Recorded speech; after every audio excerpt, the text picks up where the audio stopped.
മൂന്നാറിൽ കാട്ടുപോത്തിന്റെ ആക്രമണത്തിൽ തോട്ടം തൊഴിലാളിക്ക് പരിക്ക്. തെന്മല എസ്റ്റേറ്റ് ലോവർ ഡിവിഷനിലാണ് കാട്ടുപോത്തിന്റെ ആക്രമണമുണ്ടായത്. തോട്ടം തൊഴിലിൽ ഏർപ്പെട്ടിരുന്ന തൊഴിലാളിയെ അപ്രതീക്ഷിതമായി എത്തിയ കാട്ടുപോത്ത് ആക്രമിക്കുകയായിരുന്നു.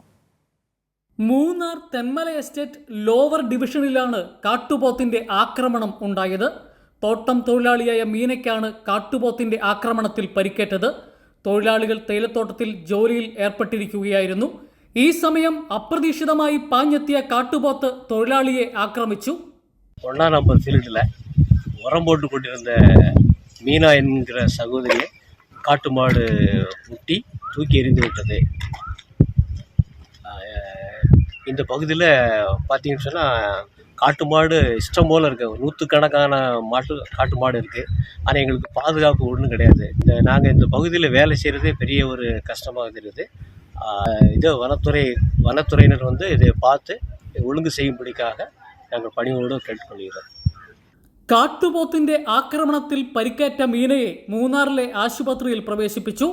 സംഭവ സമയത്ത് വേറെയും തൊഴിലാളികൾ സ്ഥലത്തുണ്ടായിരുന്നു. കാട്ടുപോത്തിന്റെ സാന്നിധ്യമുള്ള പ്രദേശമാണിവിടമെന്ന് തൊഴിലാളികൾ പറയുന്നു.